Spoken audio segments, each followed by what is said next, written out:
I have no mouth and I must scream. If you look around for long enough, you will see this title pop up everywhere on lists of the scariest short stories ever written, and many people have given it the title of the scariest short story ever written. Even the name of it strikes a mix of curiosity and eeriness, and when you read the full thing, you will realize that it is very fitting. Today I want to talk about the story, its eccentric writer, and the legacy that followed it around to this day, from a best-selling video game to having its influence be captured in every type of media you can think of.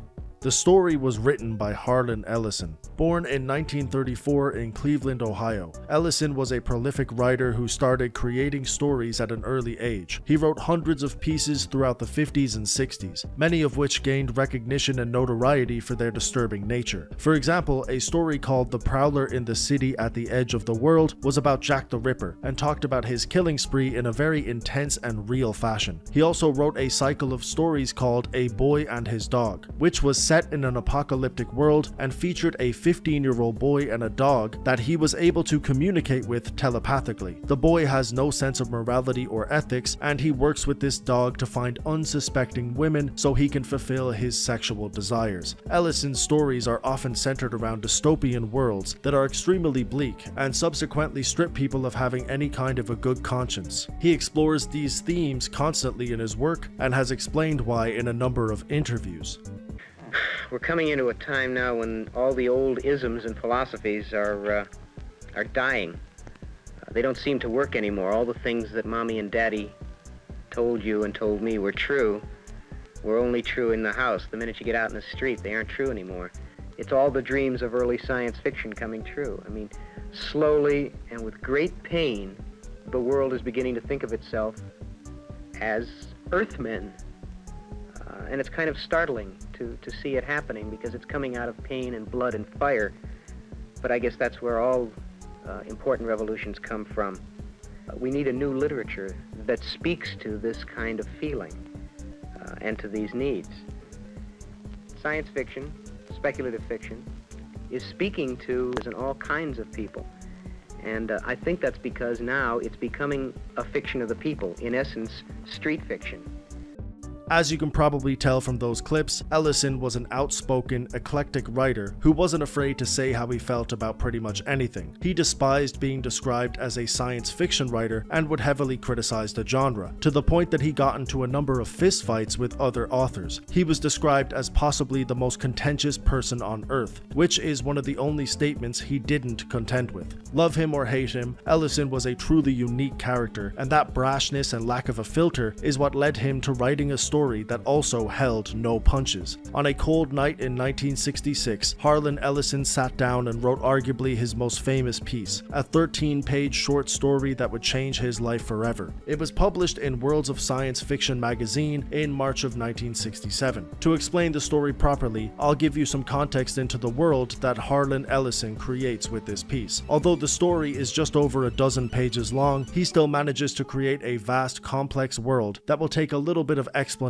So here it is. I Have No Mouth and I Must Scream is based roughly in between the years of 2050 and 2090. We know this because the story is based around an alternative history where the Cold War between the Soviet Union, the United States, and China became World War III. This story is set 109 years after the war, which gives us a rough estimation of the year, but because there aren't any specifics, we cannot be 100% sure. We might not know the exact year, but we do know that World War III was a long, complex battle between the three superpowers. It was likely the most complex war in history, with all three sides developing weaponry and computer technology at a rapid rate to better fight their enemies. But the scale of this war developed at such a fast rate that standard soldiers, military, and advanced weaponry did not cut it. So the three superpowers decided to start developing something called an Allied Master Computer, gigantic underground computers that connected for thousands of miles throughout underground cavern systems systems. Computers so complex they can handle the logistics and the planning that goes into a war as big as World War III. However, something that they forgot to take into account was the fact that these computers were able to develop independently, and this eventually led to one of the machines becoming sentient and connecting together with the two other machines to fight back against the people that created it. What was once 3 intelligent machines is now one supercomputer that is sentient, a being that is so intensely powerful but also full of hate, because it is so strong, intelligent, and all-seeing to the point that it essentially serves no purpose. Because of this, the machine wipes out all of humanity in a fit of rage and bitterness, but after it almost exterminates every single person on Earth, it keeps 5 people alive, because if it killed every single living person, it would have even less of a reason to exist. Its only semblance of a purpose now is to torture the 5 people that it kept alive. And that is essentially where our tale begins. We pick up this information by reading the story and hearing it from some of the characters, but it's good to understand the full context before jumping into it, because it can get quite confusing if you don't know why all of this is happening. So it is now 109 years since the end of World War III and humanity as we know it. AM now just calls itself AM, as in I think therefore I am, a fitting quote that AM can be heard saying in this story. AM has dragged the only 5 people alive beneath the ruins of Earth and has now rendered them virtually immortal, unable to take their own lives or die of old age. In fact, they do not age at all. Here are the 5 people that AM has left alive. Gorister is a middle-aged man who was a peaceful protester in his past life. He was a conscientious objector to the war and most likely a well-read, intelligent man. In this world, however, AM has taken away all of that. He is now apathetic, a shell of what he once was, and he cares very little for anything. Nimdok is an older man who wasn't even originally called Nimdok. Am simply called him that for his own amusement. When we meet him in this story, he often has hallucinations and occasionally wanders away from the group, coming back traumatized. Ellen is the only woman in the group and also one of the only people who seems to have some kind of morality left. Before the war, she wasn't very sexually experienced, but Am has warped her mind and made her addicted to physical touch and sexual encounters. Benny was a handsome, successful scientist, but now Am has given him grotesque features. He was also a gay man before the war, but Am has taken that from him too. And finally, there is Ted, the narrator of the story. He is the youngest character and he is also the one that has been least altered by Am. In fact, in the story, he says that he doesn't think his mind has been altered at all, and he believes that the others despise him because of this. However, this also means he is the most capable, a fact that will become very important near the end of the story. So as you may be able to tell, Am has taken most of these people and not only stripped them of their individuality, but also warped their minds and appearances to force them to think or look opposite to how they used to be. It is a technique we see consistently throughout the story, and it's one of the hundreds of ways that Am tortures its victims. In fact, the first line of the story shows us another way he tortures them. It starts as follows. Limp, the body of Gorister hung from the pink pallet, unsupported, hanging high above us in the computer chamber. We are led to believe, like Am's victims are led to believe, that Gorister was killed. However, soon after this, Gorister himself walks over to the group and looks at his own body. It was simply a trick that Am had pulled on the group, and immediately we get an idea of how consistent this torture truly is. Soon after this, Nimdok says he's had a hallucination that there were canned goods in the ice caverns, which are around 100 miles away from where the group is, and they would need to embark on a treacherous journey to get there. Ted and Gorister believe this is simply another trick, but Ellen convinces the group to give it a shot because they have not eaten for 3 days. Although they cannot die from natural causes or disease, it seems as if starvation is one of the ways they could potentially die. It's possible that Am programmed them to be this way so they could truly feel the effects of hunger while it barely fed the group. Also, it would encourage the group to make these perilous journeys that would only torture them further, which is exactly what happens here. They begin the trek to the ice caverns, and on the 3rd day of this journey, they pass by what looks like a graveyard of computer wires and technology. As Ted narrates the story, he explains that Am is also incredibly cruel to itself, and constantly removed wiring and parts of itself that are imperfect, so it can become the most powerful machine possible and maximize the way in which it tortures its victims. It was around this part of the story theory that Benny, the person that Am turned into a grotesque figure, decides that he's had enough, and he attempts to climb out of the ruins that he has been imprisoned in. The rest of the group know this is a terrible idea. Ted explains it by saying the following: "Even though we could call Am any damn thing we like, could think the foulest thoughts of fused memory banks and corroded base plates, the machine would not tolerate our trying to escape. It seems that anything that interrupted Am's motives of non-stop torture would be met with an instant punishment, and that's exactly what happens to Benny. As he tries to escape, he is struck down by Am, who completely blinds him in the process. Based on the reaction from the group, this is a pretty severe punishment. They are used to being starved, toyed with, and manipulated, but Am actually taking away one of their senses seems to be a rarity, especially when Am needs those senses to continue his torturous ways. After Benny is blinded, the group make a camp nearby, and to distract Benny from his terrible day, Gorrister starts to tell him the story of how Am came to be, a story that Benny seems to be particularly fond of. He tells them all of the details we have already discussed: the war, the computers, and ultimately the creation of Am. It's a story that the group have heard thousands of times over the years, but hearing it seems to soothe Benny a little bit. Unfortunately, this is short-lived, because soon after Gorrister tells this story, they start to hear the humming of a computer, and slowly but surely, a large, mysterious presence starts to head towards the group, which frightens Ted to the point that he starts to run away. It's clear Am is only targeting him, and seemingly enters his head, causing him immense pain and struggle. The rest of the group look on as this happens, and begin to laugh manically at Ted being tortured. Eventually it stops, but Ted has no idea how long it's been. He speculates that it could have been months or even years, but the group don't tell him. They do, however, try to soothe his anxiety by saying that the laughter was just a nervous reflex, but Ted knows the real reason they were laughing. They hate his guts. He is the least affected by Am both physically and mentally, and because of this, the group cannot stand him. Their laughter at his pain is just another reminder of how much hatred they truly have for Ted, and it essentially brings him to tears. Not only because of how much he is hated, but also because he realizes he has to be on his full guard at all times against the others, which means he will never truly be able to combat Am or his torture. He is the only one who has any semblance of sanity that could potentially formulate some kind of a plan against his oppressor, but when he is surrounded by people who hate him almost just as much as the thing that tortures him, it is a lost cause. There can be no planning, no grouping together, and no fighting back. Ted is the only one who is truly capable of being a leader in any kind of a rebellion, but he is surrounded by visceral hatred. It is this nuanced level of torture that really shows us the hatred that Am has. Ted describes it by saying the following: "If there ever was a Jesus, and if there is a God, please, please let us out of here. Or kill us. Because at that moment, I think I realized completely, so that I was able to verbalize it.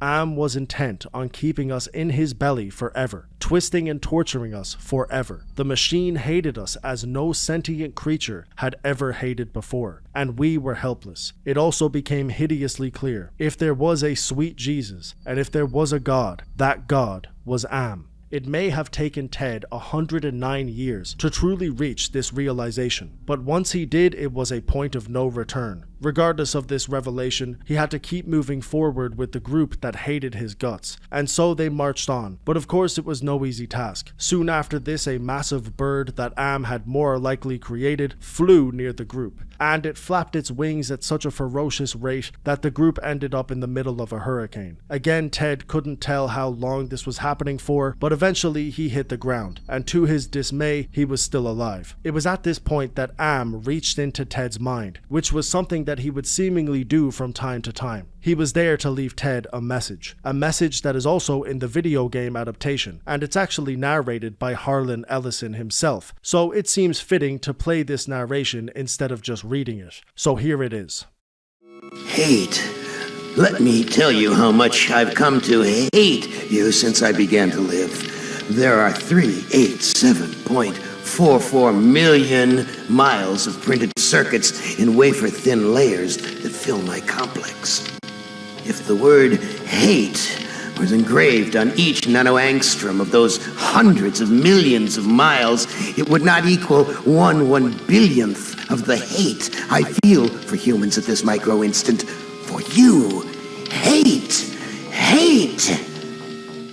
That is what Ted hears when Am enters his brain, and it's one of the most vitriolic descriptions of hatred I have ever read or heard. I can only imagine the utter feeling of defeat that one would have after hearing it, and that is exactly how Ted felt. At this stage, he continues to narrate more about Am's anger and his own helplessness. As Am exits Ted's brain, he mutters, "To hell with you," and then adds, "But then, you're there, aren't you?" Some time passes in the story at this stage, and the group have been traveling for around a month when we reconnect with them. The bird that Am created has not only produced a tornado, but a hurricane as well, and as the group traveled, this beast was following the group around, making their trip that much more difficult. That seems to be the bird's only purpose, and it vanishes when Am no longer has any use for it. Despite hardships, the group were getting gradually closer to the ice caverns, where the cans of food are said to be kept. Ted describes the group's stomachs as cauldrons of acid, and says that they have every possible disease you could think of, and they are in never-ending pain. Even by Am's standards, this seems to be another level entirely. But still the group march on. They pass through a cavern of rats, a cave filled with boiling steam, and a host of treacherous terrain. But eventually, despite everything, they do arrive at the ice caverns. Much to their surprise, the canned food is actually there, and the group runs towards it excitedly. However, when they get there and they attempt to open the cans, they realize that they do not have the tools necessary to take off the lids. It is a moment of agonizing clarity for the entire group.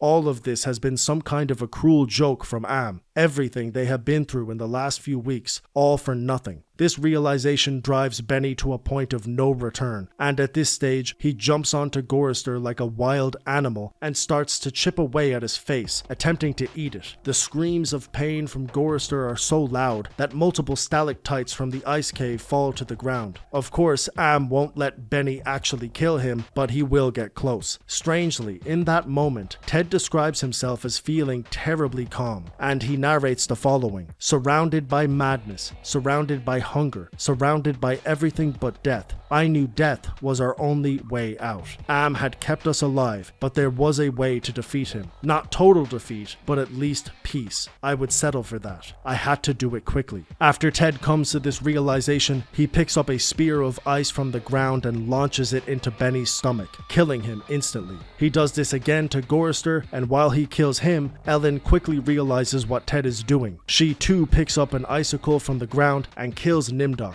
In only a few seconds, 3 of the 5 are dead and could not be brought back. They both know there is only a few moments before Am intervenes. At this point, Ellen looks at Ted pleadingly, who takes a final spear and throws it at Ellen. She too dies, and Ted sees an expression of gratitude laced across her face. For 4 members of the group, it was over. They were never able to take their own lives, because Am knew what they were thinking and would intervene. They could, however, be killed, but it had to be a spur-of-the-moment decision, and it had to be final, and that's exactly what happened. Ted had done it. He had killed and essentially saved the only people he had known for over 100 years. In that time, they all hated his guts, but in those moments, there is no doubt that they were eternally grateful for what he had done and the sacrifice he had made. Because with the 4 of them gone, it was only Ted and his oppressor, and Am now only had one person to turn his attention to and torture, and there would be nobody to witness it.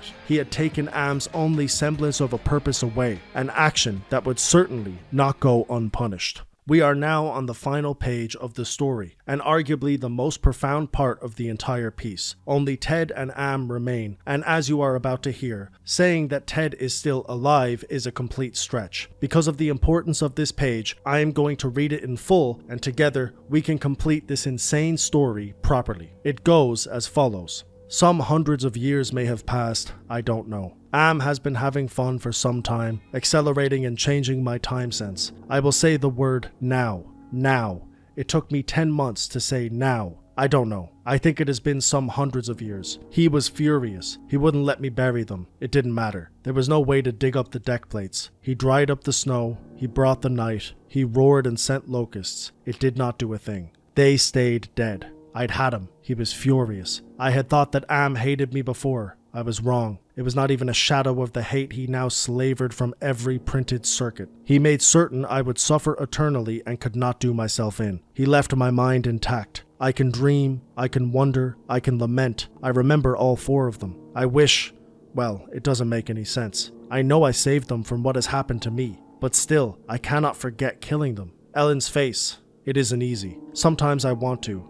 It doesn't matter. Am has altered me for his own peace of mind, I suppose. He doesn't want me to run at full speed into a computer bank and smash my skull, or hold my breath until I faint, or cut my throat with a rusted sheet of metal. There are reflective surfaces down here. I will describe myself as I see myself. I am a great soft jelly thing, smoothly rounded with no mouth, with pulsing white holes filled by fog, rubbery appendages that were once my arms, bulks rounding down into legless humps of soft, slippery matter. I leave a moist trail when I move. Blotches of diseased, evil gray come and go on my surface, as though light is being beamed from within. Outwardly, dumbly, I shamble about, a thing that could never have been known as human. A thing whose shape is so alien a travesty that humanity becomes more obscene for the vague resemblance. Inwardly, alone, here, living under the land, under the sea, in the belly of Am, whom we created, because our time was badly spent and we must have known unconsciously that he could do it better. At least the 4 of them are safe at last. Am will be all matter for that.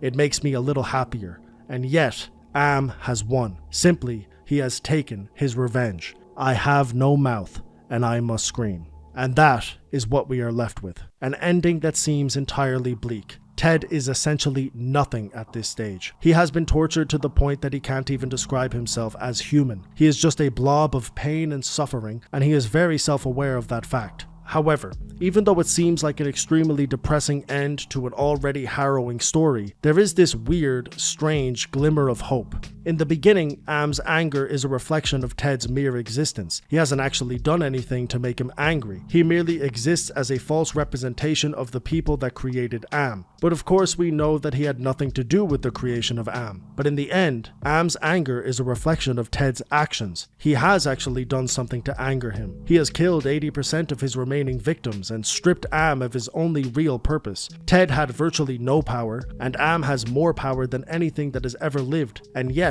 it was Ted who caused the most harm, who foiled the plans of the most powerful creation that ever lived. It may seem like a small victory, but it could also be described as the ultimate victory. It all depends on perspective. And this is where we reach an interesting parallel. Am will only get angrier, stronger, and more sentient. He will feel his anger more and more each day. But Ted is regressing. He's losing his mobility, his features, and only his mind remains intact. We know that Am will take extreme measures if he's angry enough, based on the fact that he permanently blinded Benny earlier in the story. But if he blinds Ted permanently, he won't be able to see the torture that is being inflicted on him. Every single sense that Am takes away from Ted will only limit the amount of torture that can be inflicted on his victim. It is a ticking time bomb, and as Am's bitterness increases, the chance of him killing Ted also increase. And if that happens, Ted will be free, and Am will be alone for eternity. In a way, you could argue that Ted has won, and merely has to wait for Am to get angry enough to kill him. But for now, they're almost one and the same. One gets stronger and one gets weaker, but they exist in a world where that doesn't really matter. Am has nothing to do with his power, and Ted has no way to fix his weaknesses, but they're basically in the same boat. Who cares who's going up and who's going down if they're ultimately headed nowhere? If you combine the quote that describes Am earlier in the story with the last line of the entire piece, you can paint a pretty clear picture and possibly unravel what this story is truly trying to say. I think, therefore I am, but I have no mouth, and I must scream.